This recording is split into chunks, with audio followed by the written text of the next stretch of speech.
ہونے کا وقت آئے پھر پوری دنیا کھڑی ہو کر کے بھی تم کو مصیبت نہیں دے سکتی، تکلیف نہیں دے سکتی. اور رب تبارک و تعالیٰ نے فرمایا وَإِن يَمْسَسْكَ اللَّهُ بِضُرٍّ فَلَا كَاشِفَ لَهُ، اگر تم کو اللہ کی طرف سے کوئی مصیبت آئے تو کوئی اس کو ہٹانے والا نہیں ہے. وَإِن يَمْسَسْكَ اللَّهُ بِخَيْرٍ فَلَا رَادَّ لِفَضْلِهِ، اور اگر اللہ تبارک و تعالیٰ کوئی بھلائی کسی بندے کو دے دے تو دنیا کی کوئی طاقت اس کو روک بھی نہیں سکتی. آج اگر رب تبارک و تعالیٰ ہم کو کوئی مقام اور مرتبہ دے دے، کوئی عزت اور انعام دے دے، سارے کتے بھونکتے رہیں، اس انعام کو کوئی رد نہیں کر سکتا. اللہ تبارک و تعالیٰ کا دیا ہوا فضل. ہمارے قید کے زمانے میں بہت سارے ایسے قیدی جیل کے اندر جانے کے بعد ان کے حالات ایسے ہو جاتے ہیں، وہ نا امید اور مایوس ہو کر کفریہ جملے بکنے لگ جاتے ہیں. ان کے حالات ایسے ہو جاتے ہیں کوئی خدا نہیں، اگر ہوتا تو ہماری سنتا. بہت کچھ عبادتیں بھی کرتے ہیں، نہیں جب قبول ہوتی ہے تو مایوس ہو جاتے. تو یہ تو اندر کے حالات ہیں، باہر بھی کسی کے ساتھ ایسا ہو سکتا ہے. میں تو 10 سال سے دعا کر رہا ہوں، اولاد ہی نہیں ہوئی. کوئی یہ کہتا ہے شادی ہو گئی 10 سال ہو گئے بچے نہیں ہو رہے ہیں.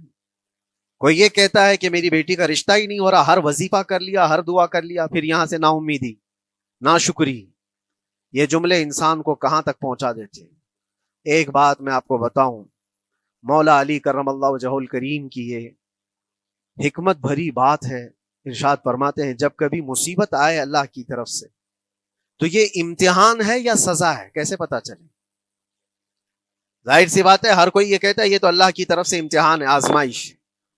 ہم بھی اندر تھے تو یہ بار بار احساس دلایا جاتا تھا، اور بعض لوگ یہ کہتے تھے کہ اللہ کی طرف سے آزمائش ہے، امتحان ہے، اس کو گزار لیجیے. بعض مرتبہ امتحان ہے اور بعض موقعوں پر سزا ہے. اور سزا کب ہے اور امتحان کب ہے یہ کیسے پتا چلے؟ بہت بڑا فارمولہ ہے. مولا علی کرم اللہ وجہہ الکریم فرماتے ہیں جب کبھی تم پر کوئی مصیبت آئے تو یہ دیکھ لینا ان مصیبتوں کے دن میں تم اگر اللہ سے زیادہ قریب ہو گئے ہو، دعا زیادہ کرنے لگ گئے ہو، وظیفے زیادہ کرنے لگ گئے ہو، تو اس کا مطلب ہے کہ اللہ تعالیٰ تم کو امتحان میں رکھا ہے. اور اگر مصیبتوں کے آنے کے بعد بندہ دور ہو جاتا ہے اللہ سے، پھر وہ بفر جاتا ہے، گناہ زیادہ کرنے لگتا ہے، تو سمجھ لو یہ سزا میں ملوث ہے. اب سب کی زندگی میں یہ مصیبتیں جب آتی ہیں تو وہ خود اپنے آپ کو ریئلائز کرے، احساس کر کے دیکھے کہ مصیبت آئی ہے تو میرے ہاتھ میں تسبیح آ گئی یا پھر گالی گلوچ. مصیبت یا آفت آئی ہے میرے گھر پر تو میں عبادت اور نماز کی طرف زیادہ جا رہا ہوں یا پھر عیش و عشرت کی طرف زیادہ جا رہا ہوں. تو تمہیں خود پتا چل جائے گا کہ تم اللہ کی طرف سے امتحان میں ہو یا پھر سزا میں ہو. میرے عزیزو، بہت مقامات ایسے ہیں جہاں پر بظاہر مصیبت کی حکمت ہمیں نہیں معلوم ہوتی کہ کیوں آئی یہ مصیبت، کیوں دی گئی ہے ہمیں ایسی تکلیف. اسی کا نام تقدیر ہے کہ اللہ تعالیٰ کے لکھے ہوئے پر راضی رہنا یہ مومن کی شان ہے. مومن کو ہمہ وقت اللہ تبارک و تعالیٰ کی طرف سے لکھی ہوئی اس تقدیر پر راضی رہنا ہے. آپ کو میں ایک بات بتا دوں، حضرت ابو جندل ایک صحابی ہیں، مکہ مکرمہ میں ایمان لائے. رسول پاک صلی اللہ تعالی علیہ وسلم جب ابھی مکہ میں تھے، اس وقت غریب صحابہ کو کفار مکہ، مشرکین مکہ کس طرح سے پکڑ کر مارتے تھے، کیسے کیسی سزائیں دیا کرتے تھے. اسی اسنا میں اللہ کے نبی صلی اللہ علیہ وسلم ہجرت کر کے مدینہ تشریف لے گئے. لیکن جو ابو جندل تھے یہ قید میں تھے، قید میں تھے. ان کا باپ خود ان کو قید میں رکھا ہوا تھا، اور ایسی قید کہ زنجیریں بندھی ہوئی رہتی تھی. مسلسل کئی سال گزر گئے. حضور پاک صلی اللہ تعالی علیہ وسلم کی ہجرت کے 6 سال گزر جانے کے بعد 7واں سال تھا جب آپ کو بتاؤں حدیبیہ کا وہ منظر پیش آیا جس کو صلح حدیبیہ کہا جاتا ہے.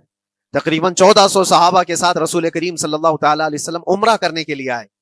لیکن اس وقت مکہ کے کفار و مشرکین مکہ سے تقریباً 35 کلومیٹر باہر دور آپ کا راستہ روک لیا. کہا ہم آپ کو عمرہ کرنے نہیں دیں گے، آپ کے اصحاب کو، آپ کے صحابہ کو ہم مکہ میں انٹر ہونے نہیں دیں گے. جنگ جیسی نوبت آ گئی تھی.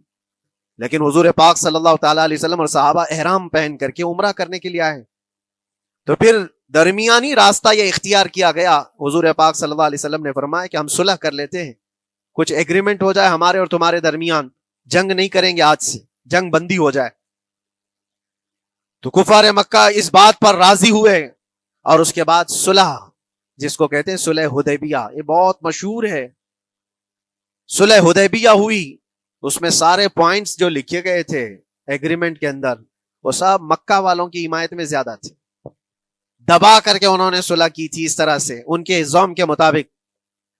یعنی اگر کوئی مکہ سے بھاگ کر مدینے جائے تو انہوں نے ایگریمنٹ میں یہ لکھایا تھا کہ آپ کو وہ شخص ہمیں واپس کرنا پڑے گا، اور اگر مدینے سے کوئی بھاگ کر ہمارے پاس آئے تو ہم اس کو اپنے پاس رکھیں گے، ہم باہر واپس نہیں بھیجیں گے.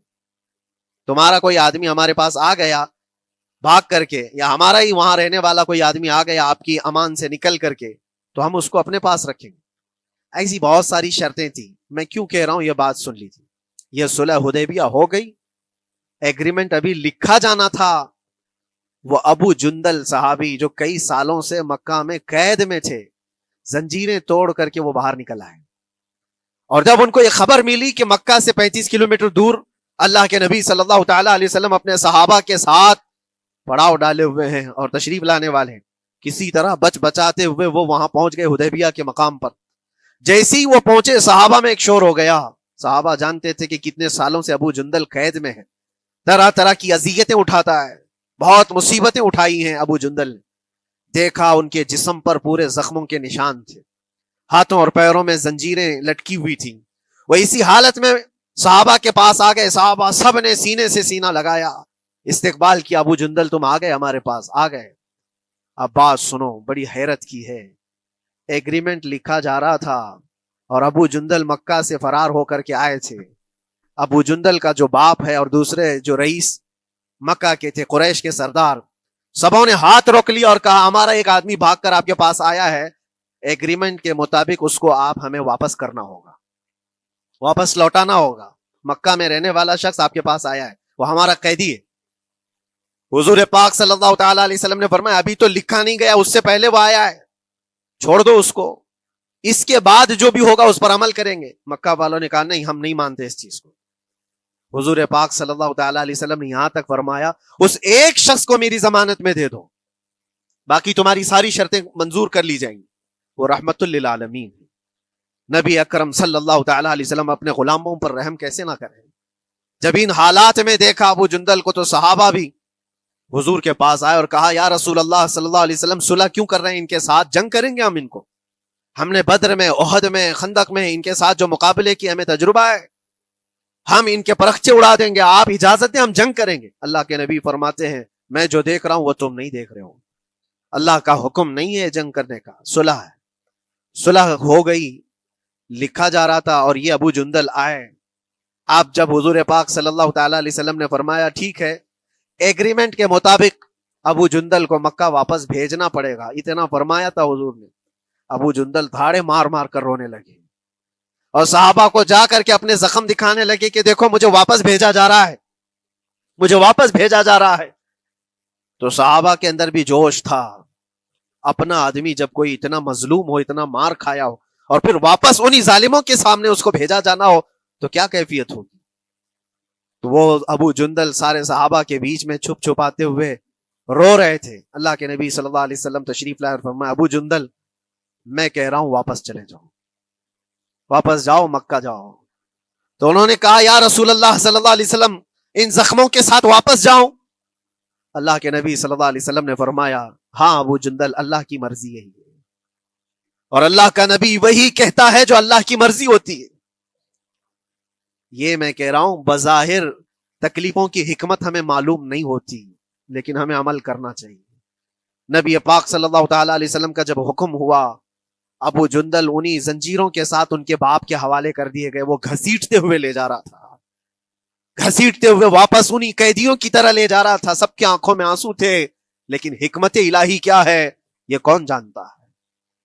بظاہر اللہ تبارک و تعالیٰ کی طرف سے یہ دی ہوئی آزمائشیں، یہ تکلیفیں، اس کی حکمت وہ بہتر جانتا ہے. جب ابو جندل کو واپس کیا گیا ایک سوال اٹھتا ہے میرے عزیزو. یہ میں قید کی حالت میں رہ کر کے ایک شخص نے مجھ سے سوال کیا تھا، آپ تو اللہ کے نبی صلی اللہ تعالی علیہ وسلم کی ناموس کی بات کرتے ہو، حضور کی محبت کی بات کرتے ہو، ان کے عشق کی بات کرتے ہو، اور یہ بھی کہتے ہو کہ نبی پاک صلی اللہ تعالی علیہ وسلم دستگیری کرتے ہیں، اپنے غلاموں کی مدد کرتے ہیں، تو اتنے دنوں سے کیا آپ نے حضور کو نہیں پکارا؟ کیا رسول پاک صلی اللہ تعالی علیہ وسلم سے محبت اور عشق کی بات کے بعد آپ نے بھیک نہیں مانگی؟ اس وقت یہ واقعہ یاد آیا، میں تو ابو جندل کے پاؤں کے ناخن کی مٹی کے برابر بھی نہیں. وہ صحابی رسول تقریباً ان کے متعلق کہا گیا ہے 6 سے 8 سال تک وہ ان کی قید میں رہے. تو کیا رسول پاک صلی اللہ علیہ وسلم کو خبر نہیں تھی؟ خبر تھی. لیکن ہوتا ایسا ہے کہ جو جتنی محبت کرتا ہے اتنے ہی امتحانوں سے گزارا بھی جاتا ہے، اس کو امتحان دینے پڑتے ہیں. اسی لیے بار بار میں یہ بات کہتا ہوں، حضور پاک صلی اللہ تعالی علیہ وسلم کی ناموس کی بات کرنا، عظمت رسالت کی بات کرنا، یہ حلوے پراٹھے کھانے کا نام نہیں ہے. یہ شہادت گہے الفت میں ہے قدم رکھنا. لوگ آسان سمجھتے ہیں مسلمان ہونا. حضور پاک صلی اللہ تعالی علیہ وسلم کی شریعت طاہرہ کو بچانے کے لیے ہی تو، حضور کی ناموس کی حفاظت کے لیے ہی تو مولا امام حسین نے اپنی گردن دے دی، اپنے بچوں کی قربانی دے دی، اپنا عیش آرام سب تیاگ دیا. یہ ساری قربانیوں کے بعد ہی اس امتحان سے بندہ نکلتا ہے. وہ امام احمد بن حنبل جن کے سینے میں 5 لاکھ حدیثیں محفوظ تھیں، رسول پاک صلی اللہ علیہ وسلم کی 5 لاکھ حدیثوں کے حافظ، لیکن بغداد کے ظالم حکمرانوں نے ان کو ننگی پیٹھ پر کوڑے مارے ہیں. پہلی مرتبہ 100 کوڑے، دوسری مرتبہ پھر 100 کوڑے، تیسری مرتبہ پھر 100 کوڑے. اتنے میں تو آدمی مر جاتا ہے. امام احمد بن حنبل کی پیٹھ جھک گئی تھی. میرے عزیزو، یہی ہے جس کو ہم کہہ رہے شہادت گہے الفت میں ہے قدم رکھنا. اگر تم سچا ایمان رکھتے ہو تو پھر آزمائش بھی ہوگی. اللہ کریم قرآن میں فرماتا ہے وَلَيَعْلَمَنَّ اللَّهُ الَّذِينَ صَدَقُوا وَلَيَعْلَمَنَّ الْكَاذِبِينَ. اللہ تبارک و تعالیٰ ضرور آزمائے گا سچا کون ہے اور جھوٹا کون ہے. مصیبتیں آئیں گی، آندھیاں آئیں گی، لیکن جمے رہو، ڈٹے رہو. اللہ رب العزت سے کبھی بھی اپنا رشتہ نہ توڑو. اور جو تمہارے اندر ایمان ہے، توکل اور یقین ہے، ذرا برابر بھی فرق آنے نہ پائے. آج نہیں قبول ہوئی کل ہوگی، کل نہیں قبول ہوئی پرسوں ہوگی، کبھی نہ کبھی تو دعا قبول ہوگی. دنیا داروں کے دروازے کھٹکھٹاتے ہیں تو ایک نہ ایک دن دروازہ کھلتا ہے. وہ ارحم الراحمین ہے، وہ ارحم الراحمین ہے، دروازے کھولتا ہے. لیکن وہ بہتر جانتا ہے کہ اس وقت دروازہ کھلنا چاہیے. ہم اپنی مرضی کے مطابق رب کو نہیں چلا سکتے. مولا تعالیٰ جیسا چاہے ہمیں ویسا چلنا چاہیے. ایک بات اور میں بتا دوں سید، یہ تو دوسرے لوگوں کی بات ہے جس میں ہمارے قصور ہیں، ہمارے جرم ہیں، ہمارے گناہ ہیں، جس کی وجہ سے مصیبتیں آئیں گی. لیکن اللہ کے نبی کا کوئی گناہ نہیں ہوتا. جو نبی ہوتے ہیں وہ معصوم ہوتے ہیں. سیدنا یوسف علیہ الصلوۃ والتسلیم اللہ کے نبی، اللہ کے نبی ابراہیم علیہ السلام کے بیٹے اسحاق علیہ السلام، اسحاق علیہ السلام کے بیٹے یعقوب علیہ السلام، یعقوب علیہ السلام کے بیٹے یوسف علیہ السلام، جن کی نسل میں انبیاء کرام جو پورا خاندان نبوت کا ہے، وہ یوسف علیہ السلام کن کن مقامات سے گزارے گئے. پہلے بھائیوں نے کنویں میں پھینک دیا، اور اس کے بعد اس زہریلے کنویں سے وہ نکالے گئے. جنگل میں کوئی نہیں تھا جب ان کے بھائیوں نے کنویں میں پھینکا تھا. اس وقت ایک قافلہ جا رہا تھا، انہوں نے ڈول ڈال کر کے نکال لیا اور پھر لے کر کے گئے. یہاں سے کنویں سے تو نکالے، لیکن آگے کی زندگی کیا ہے؟ مصر کے بازار میں لے جا کر قافلے والوں نے بیچ دیا. یوسف علیہ السلام پھر خریدے گئے. کس کے ہاں؟ عزیز مصر، بادشاہ مصر کے گھر میں. اور وہاں پر زلیخا آپ پر فدا ہوئی. پھر آپ پر الزام بھی لگایا گیا، اور اس الزام کی بنیاد پر آپ کو جیل بھیجا گیا. اللہ کے نبی کے دامن پر پیوند تو ہو سکتا ہے، دھبا نہیں ہوتا. کسی گناہ کا تصور بھی وہ نہیں کرتے، وہ معصوم ہوتے ہیں. لیکن بغیر کسی قصور کے، بغیر کسی جرم کے آپ کو جیل بھیجا گیا. یوسف علیہ الصلوۃ والتسلیم جیل جب گئے وہ نبی ہو کر کے، اور اس کے بعد دن کٹتے رہے. دن کیسے؟ ہفتے، ہفتے کیا مہینے، مہینے کیا سال. یوسف علیہ الصلوۃ والتسلیم کے 7 سال گزر گئے. جب کبھی کسی انوسنٹ کو، بے قصور آدمی کو تکلیف دی جاتی ہے تو اس کو احساس زیادہ ہوتا ہے. اور جرم کی وجہ سے جب کوئی تکلیف میں آتا ہے تو کمپرومائز کر لیتا ہے، میں ایسے غلطی کیا تھا، مجھے یہ جھیلنا پڑ رہا ہے. لیکن جس کا جرم ہی نہیں، نہ کردہ گناہ کی سزا جب دی جاتی ہے، بندہ بہت بکھر جاتا ہے، ٹوٹ جاتا ہے. لیکن وہ اللہ کے نبی تھے. توکل کیسا تھا، یقین کیسا تھا، صبر کے ساتھ نکالے. لیکن ایک بہت پیاری بات ہمیں ملتی ہے میرے عزیزوں، وہاں قیدی اور بھی تھے، اور یوسف علیہ السلام کو اللہ تعالیٰ نے ایک معجزہ عطا کیا تھا. وہ خوابوں کی تعبیر سچی سچی بتاتے تھے. خواب کی تعبیر ہوا کرتی ہے، جو بھی خواب دیکھتا ہے آدمی اس میں اشارہ ہوتا ہے اللہ کی طرف سے. تو 2 قیدیوں نے خواب دیکھا تھا. یہ قرآن پاک کے سورہ یوسف میں پورا موجود ہے 12ویں پارے میں. دو قیدیوں نے خواب دیکھا، اپنا اپنا خواب انہوں نے بیان کیا یوسف علیہ السلام کو. ایک قیدی نے دیکھا کہ وہ سر پر روٹیاں رکھ کر کے لے جا رہا ہے اور پرندے نوچ نوچ کر کھا رہے ہیں. دوسرے نے دیکھا کہ وہ انگوروں کو نچوڑ کر کے اس کے رس پی رہا ہے. تو انہوں نے بتایا یوسف علیہ السلام کے پاس ایسا ایسا ہم نے خواب دیکھا ہے، اس کی تعبیر کیا ہو سکتی ہے؟ سیدنا یوسف علیہ السلام فرماتے ہیں میں دونوں کے خواب کی تعبیر بتاؤں گا، لیکن اس میں سے ایک بندہ، اس سے آپ نے کہا تو وعدہ کر کے میرا بھی کام کرے گا، میرا بھی ایک کام ہے تو کرے گا. 7 سال گزر گئے تھے. جو بادشاہ مصر تھا وہ بھی بدل چکا تھا، جس نے قید میں ڈالا تھا وہ ختم ہو گیا، دوسرا آیا، تیسرا آیا، جو بھی آیا، لیکن حکومت بدلی ہوئی تھی. تو خواب کی تعبیر بتانے سے پہلے ایک قیدی سے یوسف علیہ السلام نے کہا کہ میرا کام تو کرے گا. اس نے کہا ہاں آپ جو کہیں گے میں کروں گا. تو سنو، تعبیر یہ ہے جس کے سر پر روٹیاں رکھی ہوئی اور کوے کھا رہے تھے یا پرندے کھا رہے تھے، اس کی تعبیر یہ ہے کہ عنقریب تجھ کو موت کی سزا سنائی جائے گی. وہ غمگین تھا. دوسرے سے کہا تو انگور کے رس نچوڑ کر پی رہا تھا، تیرے خواب کی تعبیر یہ ہے کہ عنقریب تجھ کو رہا کر دیا جائے گا، تو آزاد ہوگا، اور تجھ سے ہی میرا کام یہ ہے کہ آزاد ہو کر جائے گا تو موجودہ وقت کے جو بادشاہ ہے شاید اس کی فوج میں شامل ہو جائے یا اس کے سپاہیوں میں یا وزیروں میں، تو میری یہ بات اس تک پہنچا دینا پچھلے 7 سالوں سے بے گناہ بے قصور ایک قیدی اندر ہے، اس کو آزاد کر دیا جائے، اس کو آزاد کر دیا جائے. اس نے کہا بالکل، اگر میں چھوٹا تو آپ کا ایک کام ضرور کروں گا. سنیے بات، چند دن نہیں گزرے تھے کہ اس ایک قیدی کو موت کی سزا ہو گئی، اس کو موت کی سزا سنائی گئی اور پھانسی ہو گئی. دوسرا یہ جو قیدی جس کو آپ نے رہائی کی خوشخبری دی تھی، اس کی بھی رہائی کی خوشخبری آ گئی، وہ آزاد ہو گیا. لیکن قرآن پاک میں ہے آزاد ہو کر جب جاتا ہے آدمی تو پچھلا بھول جاتا ہے. اکثر ایسا ہی ہوتا ہے، کیا جیل کے دوست کون تھے کیا تھے کچھ پتا نہیں، اور آدمی تو یہ سوچتا ہے دوبارہ کبھی ادھر کے دروازے کو بھی نہ دیکھو. آیا اور بھول گیا. یوسف علیہ السلام نے جو کام دیا تھا وہ بھول گیا. یہاں تک کہ قرآن میں اللہ فرماتا ہے کئی سال گزر گئے، 1-2 دن نہیں، سالوں گزر گئے، اور وہ بادشاہ کی فوج میں شامل تھا یا بادشاہ کے مصاحبین میں شامل تھا، قریبی لوگوں میں. ایک زمانے کے بعد مدت ہوئی، اور اس وقت سوچیے آپ کتنا وقت حضرت یوسف علیہ السلام نے کاٹا ہوگا. ایک دن آپ بے اختیار رو پڑے اللہ کی بارگاہ میں. یہ میں آپ کو بتا رہا ہوں، کبھی کبھار انسانی فطرت کا تقاضا ہے. اللہ تبارک و تعالیٰ کی بارگاہ میں رو پڑے اور کہا اے رب العالمین، اے ارحم الراحمین، یہ دن کب ختم ہوں گے؟ یہ جس طرح سے مجھے جیل کی سلاخوں کے پیچھے بند کیا گیا ہے، ان مصیبتوں سے کب آزادی ہوگی میرے مولا یا ارحم الراحمین؟ جواب رب تعالیٰ کی طرف سے آیا. یہ ہمارے اور آپ کی بات نہیں ہے، یہ اللہ کے نبی کی بات ہے. اب سنو، یوسف علیہ السلام کو جواب آیا اے یوسف، جب تجھے جیل سے نکلنا ہی تھا، تجھے باہر جانا ہی تھا، تو دنیا کے بادشاہ کے پاس سامنے کیوں ریکویسٹ رکھا، میرے سامنے رکھ دیا ہوتا. اللہ اکبر، یہ توکل کا اعلیٰ درجہ ہے. اتنی مصیبتوں کے بعد بھی تم نے اس سپاہی کو کیوں اپنا قاصد بنا کر بادشاہ کے سامنے بھیجا کہ میری آزادی ہو جائے؟ یوسف علیہ السلام بہت روئے، سجدے میں گر کر کے مولا مجھے معاف کر دے، اور میرے ہر شے کا تو مالک ہے، اب میں زندگی بھر قید میں رہوں یا آزاد رہوں یہ تیری مرضی پر ہے. میرے عزیزو، پھر یوسف علیہ السلام کے ساتھ کیا ہوا؟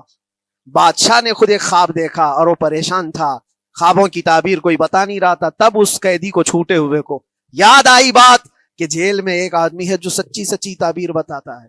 پھر اس نے بادشاہ سے کہا ایک قیدی بہت شریف اور صالح ہے، وہ سچی تعبیر بتائے گا، آپ کہے تو میں اس کو لے آؤں. اور اس نے مجھے یہ کہا بھی تھا کہ اس کو آزاد کرنا ہے، آپ کے پاس ریکویسٹ رکھنی ہے کہ وہ بے قصور قید میں ہے. بادشاہ نے معلومات حاصل کی اور اس کے بعد پروانہ دے دیا کہ اس قیدی کو آزاد کیا جائے جس کو بے قصور رکھا گیا ہے، اور میرے خواب کی تعبیر بتائی جائے. یوسف علیہ الصلوۃ والتسلیم کو لوگ آئے لینے کے لیے. اب یہاں منظر اور ہے میرے عزیزوں. کہا کہ بادشاہ نے خواب دیکھا، اس کی تعبیر بتائے. آپ نے تعبیر تو بتا دی کہ کیا ہونے والا ہے اگلے 7 سالوں میں بادشاہ کے ساتھ، یہ ساری تعبیر بتائی. لیکن جب آزاد کرنے کی بات آئی تو آپ نے کہا رہنے دو اب مجھے قید میں، مجھے قید میں رہنے دو، اس لیے کہ آپ کو یہ احساس ہوگا کہ میں بادشاہ کے پاس کیوں رکھا ہے اس مقدمے کو۔ لیکن بعد میں بادشاہ اور اس کے مصاحبین اور اس کے وزیر آپ کو اصرار کرتے ہوئے لے گئے اور لے جا کر کے سیدھے وزیر اعظم کے تخت پر بٹھا دی، سیدھے وزیر اعظم کے تخت پر بٹھا دیا۔ پھر رب تبارک و تعالیٰ نے فرمایا اے یوسف، جب تک ہم چاہیں تب اندر رہے گا آدمی، اور جب ہم چاہ لیں باہر تو پھر اپنی مرضی سے کوئی اندر بھی نہیں رہ سکتا۔ حقیقت ہے میرے عزیزو، جب مصیبتوں کے ختم